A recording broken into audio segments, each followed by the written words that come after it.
Hello guys, welcome to my channel. तो आज हम पढ़ेंगे एक्सेंट के बारे में। आप सोचोगे एक्सेंट क्या चीज, एक्सेंट क्या आ गया। तो एक्सेंट जैसे कि आपने बहुत सारे फ्रेंच के वर्ड्स में देखा होगा, किसी में ना किसी वर्ड में ई के ऊपर ऐसे लाइन खींच देते हैं, किसी वर्ड में ई के ऊपर ऐसे लाइन खींच देते हैं, किसी में ऐसे ए के ऊपर ऐसा टोपी जैसा कुछ बना देते हैं, ऐसा कैप जैसा टाइप समथिंग ऐसा बना देते हैं, है ना। तो ये जो ऐसे लगाने का होता है ना, इनको हम एक्सेंट बोलते हैं। तो फ्रेंच में ना ऐसे आपने 5 टाइप के देखे होंगे। जैसे किसी में तो ऐसा खींच देते हैं, किसी में ऐसा खींच देते हैं, किसी में ऐसा टोपी जैसा बना देते हैं, जैसे किसी में ऐसे ओ है उसके ऊपर से 2 डॉट खींच बना देंगे ऐसे। या फिर किसी में और क्या होता था, या फिर किसी में ऐसे सी है तो सी के ऊपर ऐसे बना देते हैं।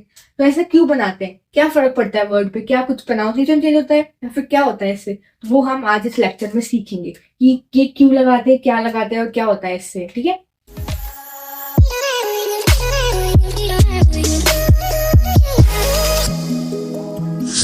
तो शुरू करने से पहले मुझे एक चीज बतानी थी कि जितने भी जो एक्सेंट अपन यहाँ पढ़ेंगे ना, वो सारे एक्सेंट ना सिर्फ वॉवल्स के ऊपर लगते हैं, वॉवल्स के ऊपर और एक लेटर सी के ऊपर, बस इनके ऊपर ही एक्सेंट लगते हैं। ठीक है। तो हम पहले शुरू करेंगे ला एक्सॉन एक्यू से। ठीक है। तो जो एक्यू होता है इसका मीनिंग होता है एक्यूट।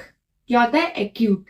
तो ये बना द एक्यूट एक्सेंट। ठीक है। क्योंकि जो इसका सिंपल है वो देखो थोड़ा एक्यूट शेप में टाइप में है। जैसे आपने मैथ्स में पढ़ा होगा एक्यूट एंगल, तो उसमें अपन एक्यूट एंगल ऐसे टाइप में बनाते हैं ना, ऐसा होता है ना एक्यूट एंगल। तो इसलिए इसका नाम होता है ला एक्सॉन्ट एक्यू। ठीक है। तो जो ये एक्सॉन्ट एक्यू है, ये सिर्फ लेटर ई पे लगता है, मतलब ओनली ऑन वॉवल ई। ठीक है। तो आप रिमेंबर रखना कि ये ओनली वॉवल ई में लगता है ला एक्सेंट एक्यू। ठीक है। तो इससे क्या होता है, इससे जो मतलब वर्ड का मीनिंग है वो चेंज नहीं होता, इसको लगाने से वर्ड का प्रोनाउंसिएशन चेंज हो जाता है। जैसे कि ऐसे, जैसे कि ई पे देखो अभी एक्सेंट नहीं लगा है, तो इसका प्रोनाउंसिएशन होगा अ। इसको अपन अ करके प्रोनाउंस करेंगे।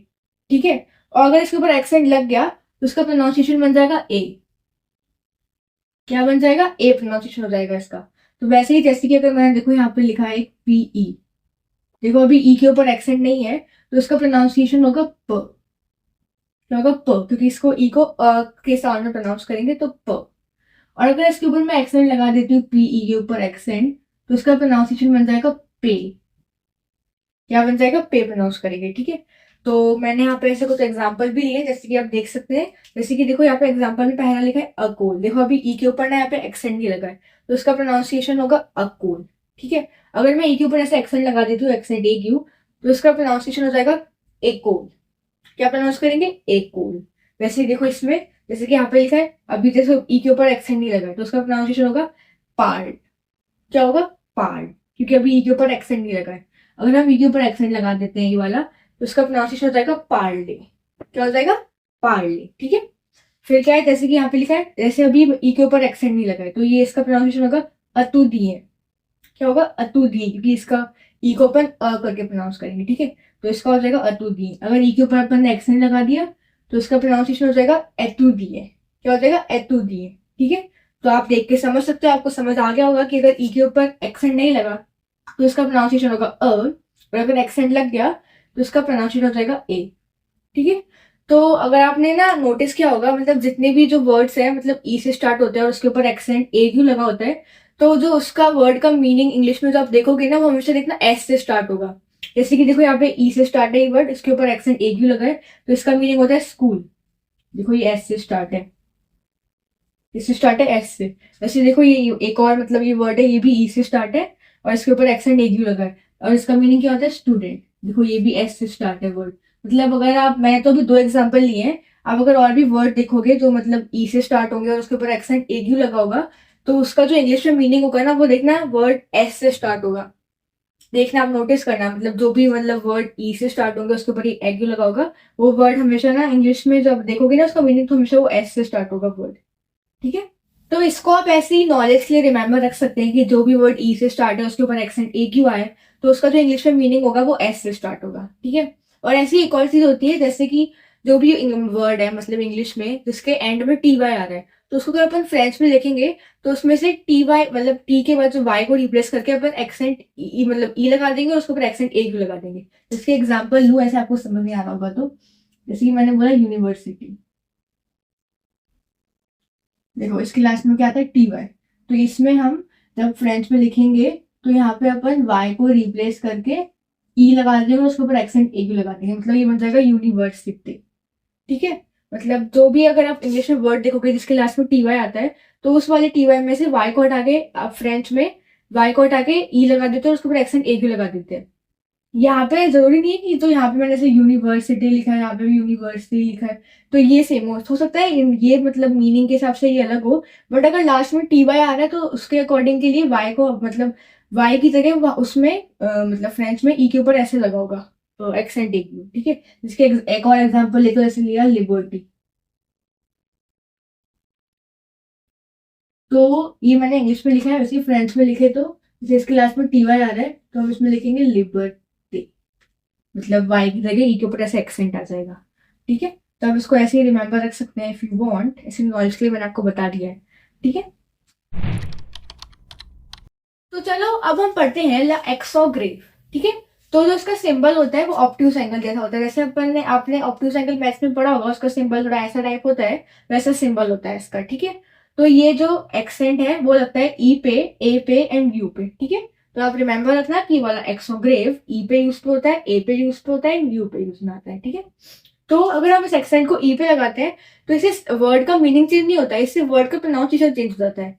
जैसे कि हम यहाँ देखें, जैसे कि यहाँ पे अभी ई पे एक्सेंट नहीं लगा है तो इसका प्रोनाउंसिएशन होगा अ, ओके, क्या होगा अ। और अगर ई पे एक्सेंट लग गया तो उसका प्रोनाउंसिएशन हो जाएगा ए, क्या हो जाएगा ए।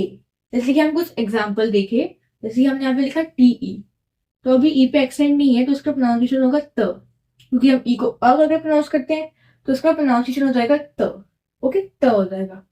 फिर अगर हमने इस पे एक्सेंट लगा दिया, एक्सेंट ग्रेव, तो उसका प्रोनाउंसिएशन हो जाएगा ते, ते, ठीक है, ते हो जाएगा। प्रोनाउंसिएशन चेंज हो जाता है, मीनिंग चेंज नहीं होता ई पे अगर अपन लगाते हैं एक्सेंट। बट अगर इस एक्सेंट को अपन यू पे या फिर ए पे लगाते हैं तो इससे वर्ड का प्रोनाउंसिएशन सेम रहता है बट उस वर्ड का मीनिंग चेंज हो जाता है।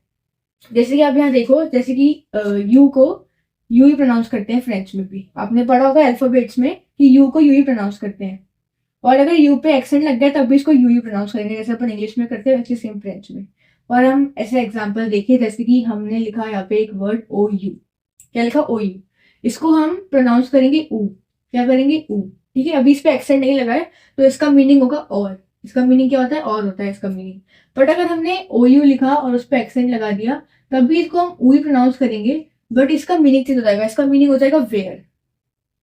एक्सेंट लगाने से इसका मीनिंग चेंज हो जाता है, इसका मीनिंग हो जाएगा वेयर। अगर हम एक्सेंट लगाएंगे तो वेयर, एक्सेंट नहीं लगाएंगे तो उसका मीनिंग होगा और, ठीक है। वैसे ये ए है, जैसे कि ए पे अभी एक्सेंट नहीं लगा है, इसको हम प्रोनाउंस करेंगे अ, और अगर एक्सेंट लग गया तब भी इसको हम आई प्रोनाउंस करेंगे, बट वर्ड का मीनिंग चेंज हो जाता है। जैसे कि ये वाला अ है, ये वाला अ आपने पढ़ा होगा और की कॉन्जुगेशन में कि ये इल के साथ लगता है, इल अ, और इसका मीनिंग होता है जैसे ही हैव, अगर इल के साथ लगाएंगे तो ही हैव, एल के साथ लगाएंगे तो शी हैव, है ना। और जो ये वाला ए है जिसके ऊपर एक्सेंट लगा है, ये वाला आपने पढ़ा होगा प्रीपोजिशन में, जिसका मीनिंग होता है इन, टू और एट, ठीक है। तो आप देख रहे होंगे कि इसका मीनिंग चेंज हो गया, मतलब मीनिंग ही चेंज हो गया वर्ड का, इसका मीनिंग मतलब हैव हो गया और इसका मीनिंग इन और टू या फिर एट। और अगर हम एक और एग्जांपल लिए, जैसे कि हमने यहाँ पे लिया एल ए, है ना, इसको प्रोनाउंस करेंगे हम लव, और यहाँ पे भी हमने लिया एल ए विथ एक्सेंट वाला ए, इसका प्रोनाउंसिएशन भी होगा लव। बट ना जो ये वाला एल ए है इसका मीनिंग होगा द, जैसे आपने पढ़ा होगा आर्टिकल डेफिनी में कि एल ए का मीनिंग द होता है और ये वाले एल ए का मीनिंग होता है देयर, ओके। तो आप यहाँ ध्यान रखना कि यू पे और ए पे लगाने से वर्ड का मीनिंग चेंज हो जाता है ना, और ई पे लगाने से उसका प्रोनाउंसिएशन चेंज हो जाता है, ठीक है।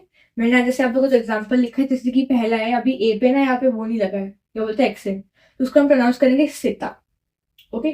बट अगर इस पे लग जाता है एक्सेंट तब भी इसको हम सिटा ही प्रोनाउंस करेंगे, बट इसका मीनिंग क्या होगा सिटी। बट अगर जब एक्सेंट नहीं लगा है तब ये कोई वर्ड नहीं हुआ, मतलब कोई ऐसा मीनिंगलेस टाइप वर्ड हो गया ना, कि इसका कोई मीनिंग नहीं होगा इस वर्ड का बिना एक्सेंट के। अगर एक्सेंट लगा तब इसका मीनिंग होगा सिटी, ओके। फिर क्या है यहाँ पे, अभी ई पे एक्सेंट नहीं लगा है तो उसको हम प्रोनाउंस करेंगे फर, क्या करेंगे फर।